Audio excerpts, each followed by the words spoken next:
ওম নমঃ শিৱায়। Hello' beautiful চ'লছ। আজি মই আপোনালোকৰ লগত নিউমেৰলজি নাম্বাৰ 5ৰ এটা বহুত ডাঙৰ চিক্ৰেট শ্বেয়াৰ কৰিব ওলাইছোঁ।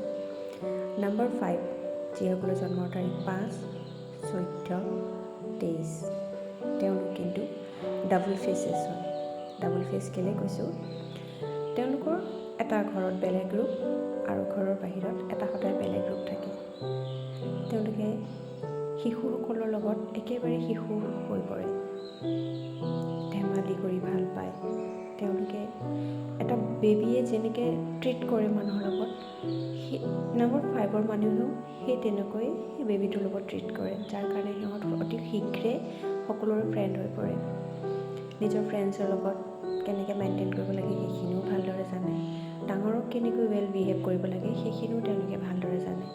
নাম্বাৰ 5ৰ মানুহখিনি সকলো ফালৰ পৰা সকলো বেলেঞ্চ মিলাই চলে, কাৰণ তেওঁলোক হৈছে বেলেঞ্চাৰ নাম্বাৰ।